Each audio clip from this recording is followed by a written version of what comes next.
ways to a number of you, either through her judging here at Memorial Hall or her concert performances you've heard over the sound waves, or of course most recently as the violinist of the New Zealand Trio.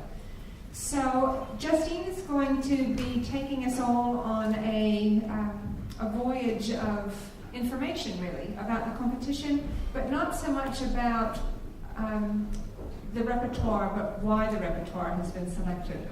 So because of Justine's incredibly unique position, and this is a career that is a teaching career, is a soloist career, is a concertmaster career, is a judging career, and is a chamber musician career, she is absolutely the best person in New Zealand to talk about what's it like to judge this particular competition and what are the competitors going through, of course. So as she talks about things, I think you'll find why the impetus for this is so valuable.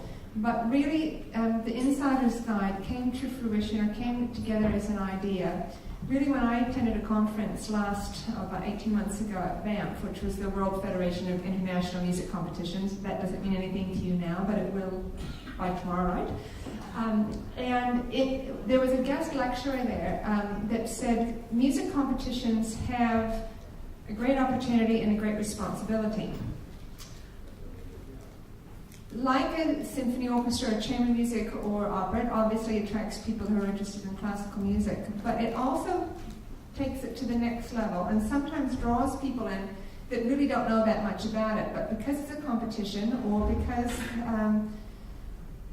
they're a fan of Uzbekistani violinists or whatever, that will entice them into the concert hall, they get hooked and they get on the wagon and they follow it, like we all do with the Olympics. I don't know anything about figure skating, but I sure do like following it in the Olympics.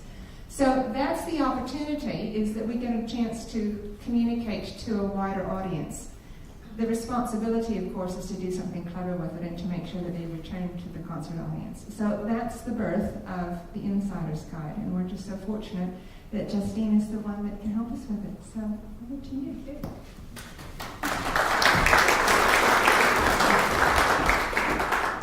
you. So as you've been hearing, this is the 10th anniversary of this competition, which means that in 8 days we will have our 6th winner. But throughout these next 8 days, I'll be presenting sessions, as Anne has mentioned, of the Insider's Guide to the Michael Hill International Violin Competition.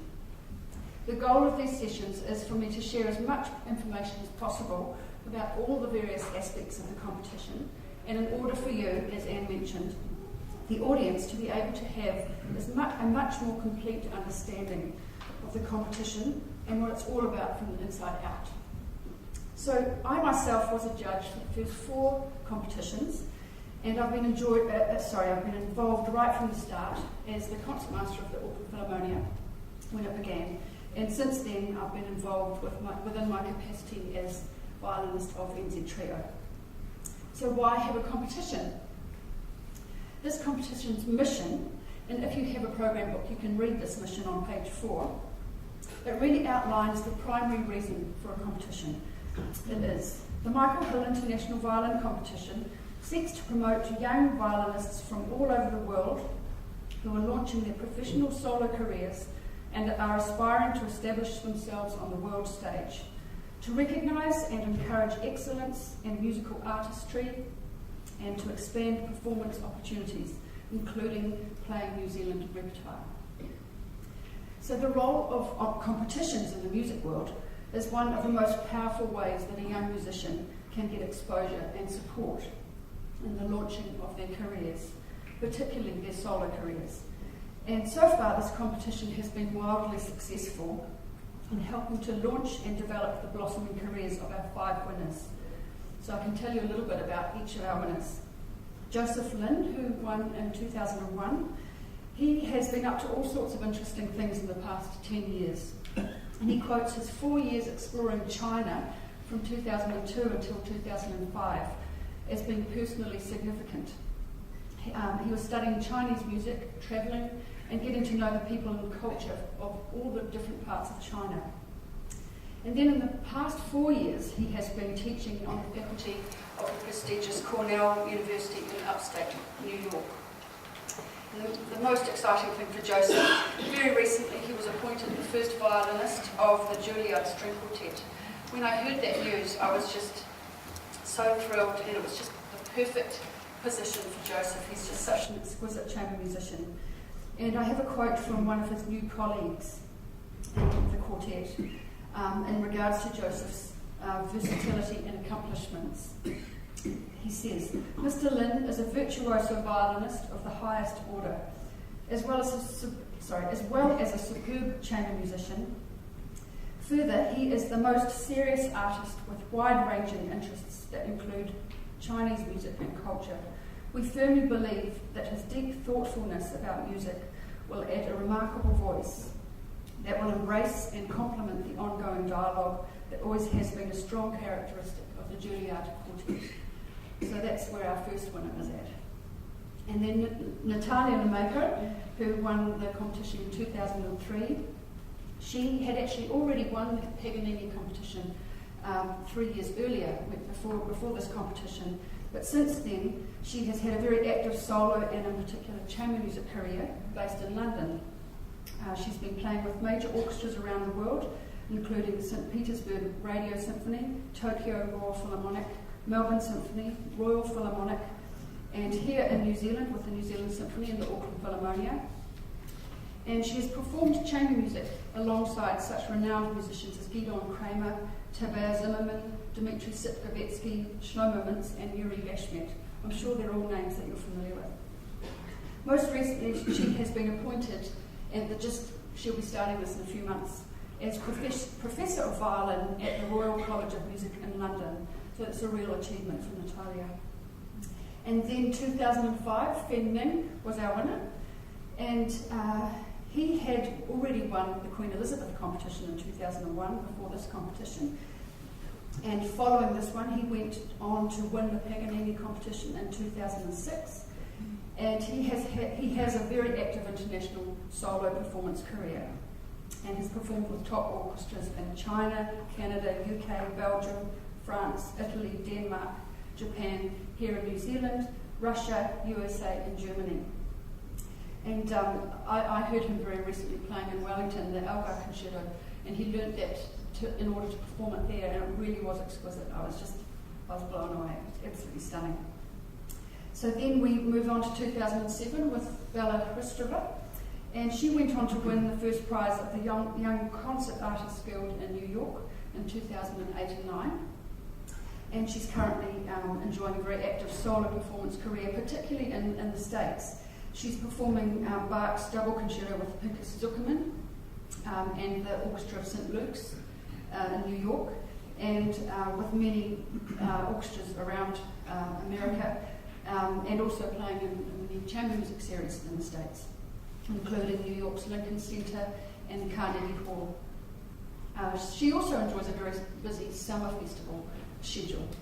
And then we come to our most recent winner, Josef Spacek, who you'll be hearing later tonight.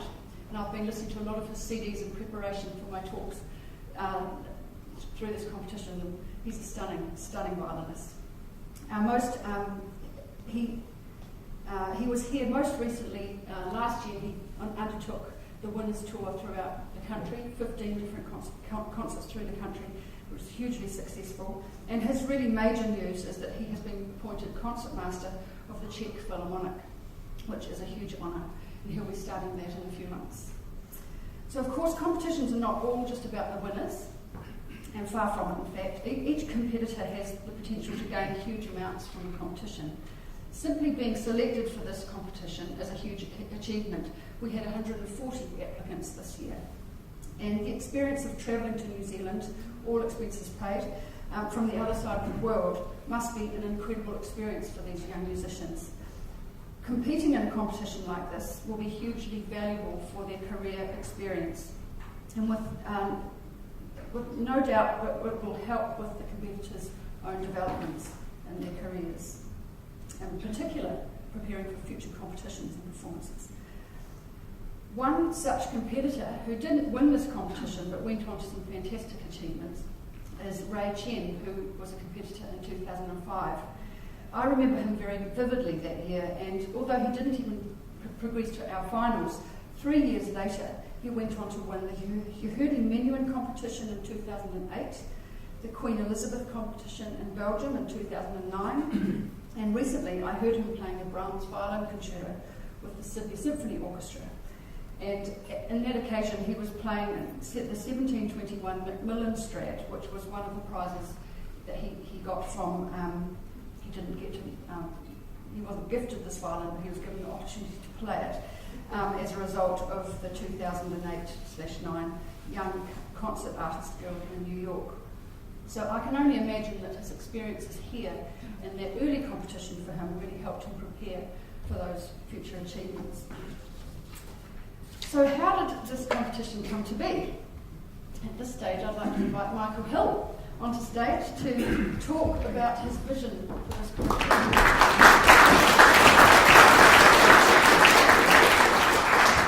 Thank you. Well, Sir Michael Hill. Well, it was like all the things I do really at the sort of spur of the moment, and Miranda Adams, who is here tonight, we were playing in the wine cave, including the Bach Double. And the next day we went for a walk up in the mountains with Christine, and the three of us went for a walk, and we got talking about things and competitions, and there wasn't a competition in New Zealand. And it's sort of, I sort of thought about this, and the next thing I knew, I was we were in Auckland with Christine. I said, let's call it the Auckland Philharmonia. And down there, there's Lloyd Williams and Anne Rodder in there, and we say, we'd like to run a competition. So they thought it was a great idea, everyone thought it was a great idea. So we put the parameters of what we wanted, and we did it. It was simple as that. So, one of the things that I'm very aware of is that you yourself wanted to be a violinist in your teenage years. yes. And that didn't happen. But one of the things that you really wanted to do is to help young musicians.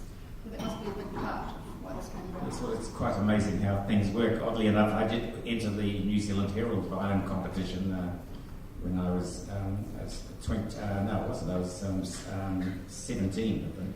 And I came fourth, and I came back home, and my uncle had no music appreciation at all, but he ran the jewellery business, Fisher's the Jewellers in Whangarei. He came around to see me that night and took me to a room, and he said, boy, you've been fiddling around for a year, wasting your parents' time and money, you've got to get yourself a real job. You're going to start as a watchmaker tomorrow morning, give out this hanky-panky playing the violin, boy, we're going to make a watchmaker out of you. And that's how I started in the jewellery business. But it didn't turn out to be such a bad business after all.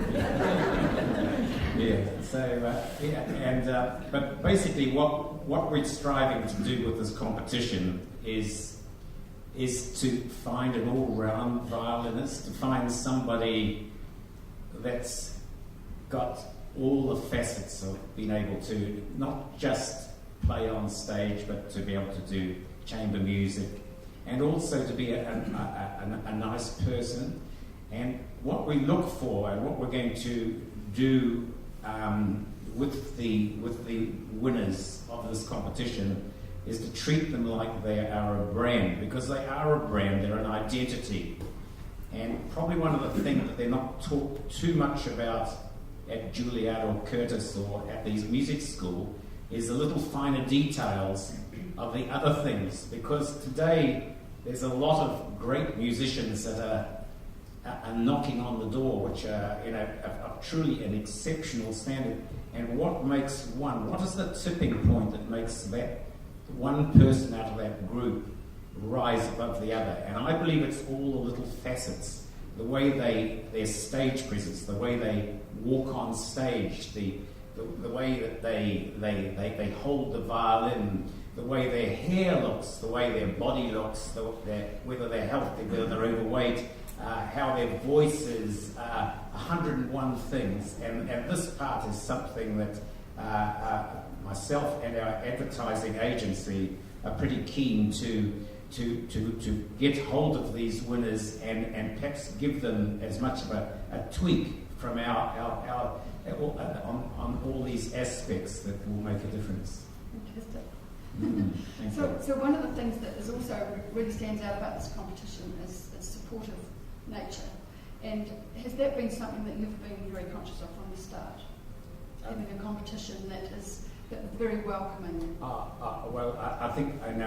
I went to one of the leading competitions this year in Europe, and I was quite shocked how formal everything was, and the adjudicators looked like they were there was not a smile, and everyone was very tense, and the whole atmosphere was one I felt of tension, and I would have not wanted to be playing in one of those competitions. It would be quite a terrifying experience. Whereas we're getting a name known as a competition that is unique. As you know, of course, you wonderful people have billeted out to these young contestants your home. They experience New Zealand family life, a beautiful surrounding. And the other thing is, even if they don't make the cut after the Queenstown round, they're all still part of the family. They still get billeted out in Auckland. They come to all the concerts. We care for them. We look after them. And that, with the Kiwi hospitality, is really setting this competition, which I believe now is in the top 6 of the world.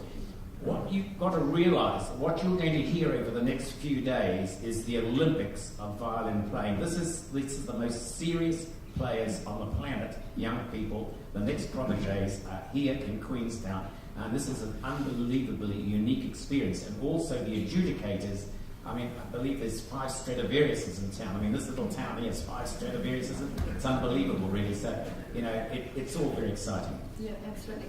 Actually, that segues quite nicely into a quote from Feng Ning.